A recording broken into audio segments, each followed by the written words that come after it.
Assalamualaikum warahmatullahi wabarakatuh. Kami dari kelompok 9 yang akan mempresentasikan tentang mixed method dan penelitian eksperimen. Sebelumnya, kelompok kami yang beranggotakan saya sendiri, Indah Sekar Arianto, Nurma Kurniawati, dan Tri Ayu Oktasari. Yang pertama, saya akan menjelaskan tentang pengertian mixed method.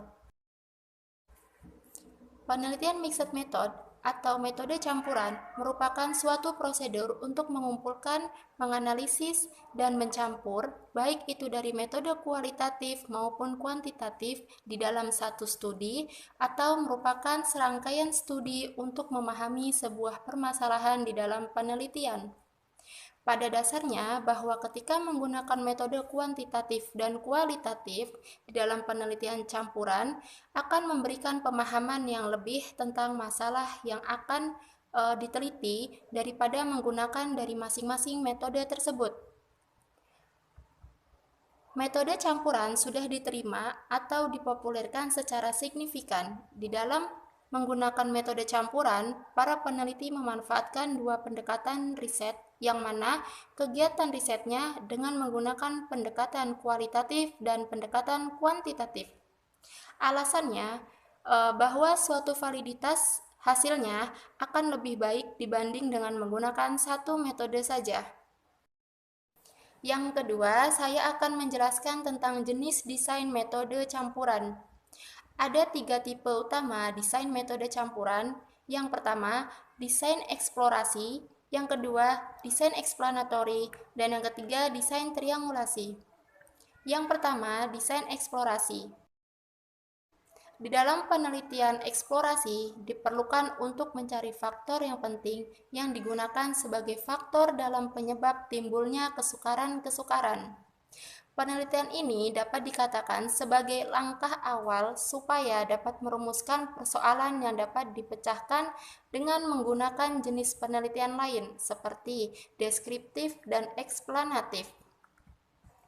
Penelitian eksplorasi hanya mencari ide-ide dari suatu hubungan yang baru, dengan bermaksud untuk menjajaki suatu fenomena yang kemungkinan belum pernah dijajaki atau istilahnya belum pernah diteliti oleh peneliti lain. Di dalam melakukan penelitian eksplorasi, seseorang peneliti harus lebih menggali tentang apa yang sebenarnya terjadi pada kondisi fenomena sosial tersebut, sehingga jarang menghasilkan jawaban yang pasti. Yang kedua, desain eksplanatori. Penelitian eksplanatori ini merupakan sebuah penelitian yang menjelaskan hubungan antara variabel X dan variabel Y. Pendapat menurut Singarimbun dan Effendi bahwa penelitian eksplanatori ini merupakan penelitian yang menjelaskan hubungan antara variabel penelitian dan tentang pengujian hipotesis yang sudah dirumuskan sebelumnya. Yang ketiga, desain triangulasi. Triangulasi ini merupakan suatu cara untuk mendapatkan keabsahan suatu data dengan menggunakan pendekatan metode gabungan.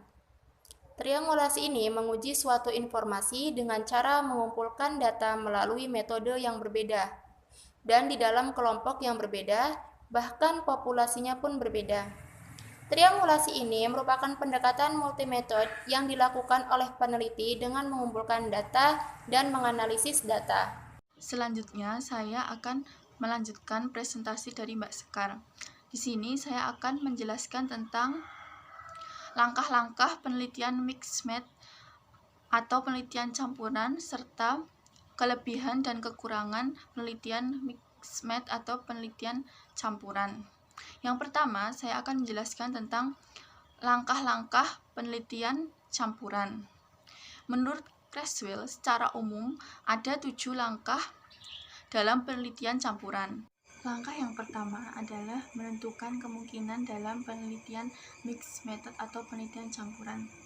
Langkah pertama ini sangat berguna bagi para pemula, peneliti, tim ahli, maupun sumber daya, serta waktu yang dibutuhkan untuk mengumpulkan dan menganalisis. Teman-teman, saat kita akan melakukan penelitian campuran, pastinya sebelum memulai, kita akan memikirkan beberapa pertanyaan-pertanyaan yang mengganggu.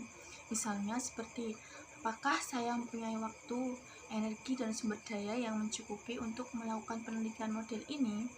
Jika tidak, dapatkah saya berkolaborasi dengan peneliti lain yang dapat melengkapi kekurangan saya? Dan pertanyaan-pertanyaan lain sebagainya. Nah, sebagai seseorang yang akan meneliti, jika kita bisa menjawab semua pertanyaan-pertanyaan tersebut dan yakin bahwa diri kita mampu, maka kita dapat lanjut untuk menggunakan penelitian campuran. Langkah yang kedua adalah mengidentifikasi rasional. Peneliti harus dapat memberikan dasar, alasan, pendapat, dan argumen yang jelas mengapa metode kuantitatif dan kualitatif digunakan secara bersamaan dalam mencari jawaban dari masalah yang akan diajukan. Kemudian, bila latar belakang tidak mendukung untuk menggabungkan kedua metode, maka sebaiknya kita tidak perlu melakukan penelitian campuran. Langkah yang ketiga, menentukan desain, tipe data, dan strategi yang akan digunakan dalam mengumpulkan data. Dari langkah rasionalisasi sebelumnya, dapat menuntun seorang peneliti untuk memilih desain penelitian campuran dan strategi pengumpulan data. Nah, dalam pemilihan tersebut, hal-hal yang perlu diperhatikan yaitu ada 3. Yang pertama, prioritas data kualitatif dan kuantitatif. Yang kedua, urutan pengumpulan data.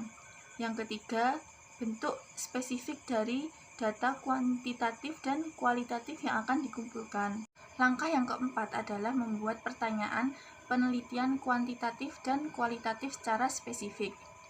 Pertanyaan atau rumusan masalah menentukan jenis desain penelitian yang akan kita gunakan. Kita dapat mengajukan rumusan dengan 2 set pertanyaan. Set yang pertama terdiri dari pertanyaan kualitatif yang biasanya merujuk pada pertanyaan terbuka untuk mendeskripsikan fenomena. Dan set kedua adalah pertanyaan kuantitatif yang biasanya merujuk pada hubungan variabel independen dan dependen. Langkah yang kelima adalah mengumpulkan data. Mengumpulkan data dalam penelitian campuran mengikuti prosedur kuantitatif dan kualitatif. Untuk studi metode campuran, urutan pengumpulan data akan tergantung pada jenis desainnya. Langkah yang keenam adalah menganalisis data. Analisis data pada metode campuran tergantung dari jenis metode yang akan digunakan. Perbedaannya yaitu apakah akan menganalisis data kuantitatif secara terpisah dengan data seperti pada desain eksploratory dan explanatory atau mengintegrasikan analisis data seperti pada desain triangulasi. Langkah yang ketujuh adalah menulis laporan.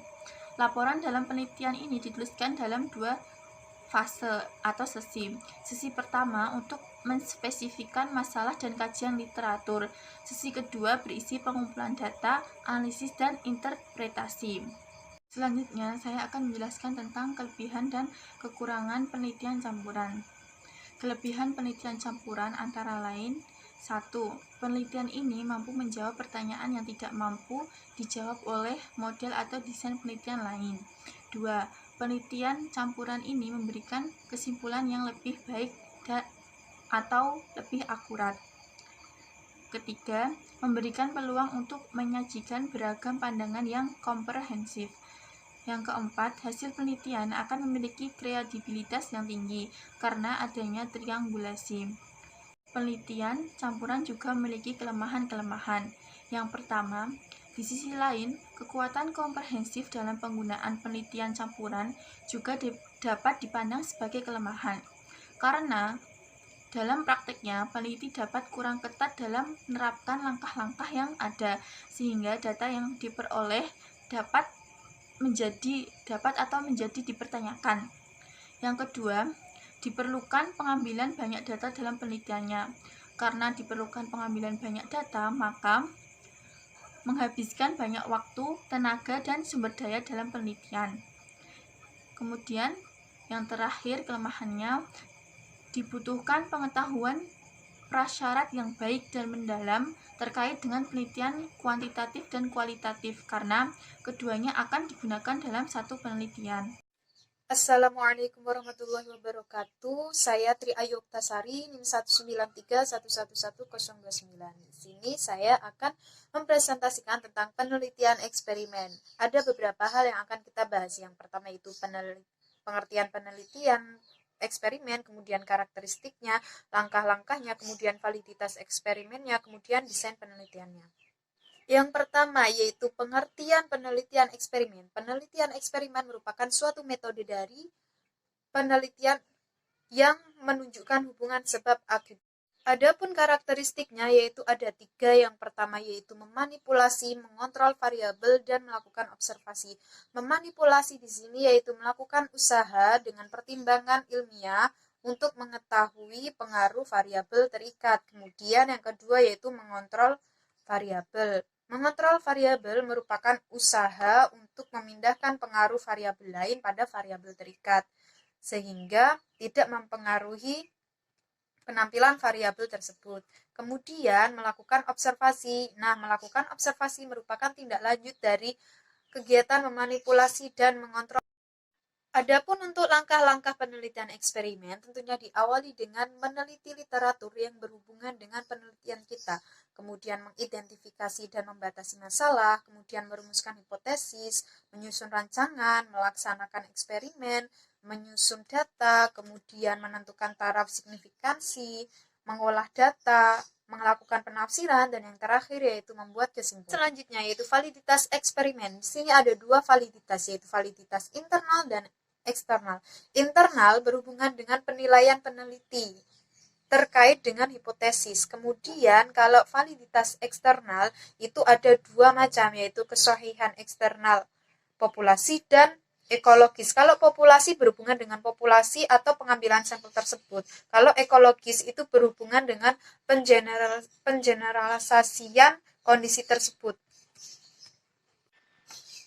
Kemudian ada desain-desainnya. Nah, di sini penelitian eksperimen itu memiliki desain-desain. Yang pertama yaitu secara garis besar itu terbagi menjadi 4 desain, yaitu pre-experimental design, kemudian true experimental design, kemudian factorial design, dan quasi-experimental design.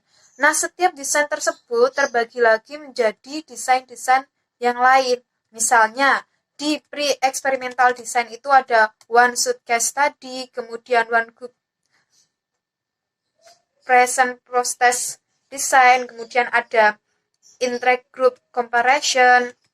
Kalau yang true itu sesungguhnya berarti sudah mulai melakukan penelitian yang sesungguhnya. Itu ada post-test only control design, kemudian pre-test post-test control group design. Kemudian yang kuasi itu dibagi menjadi 2, time series design dan non-covalent control design.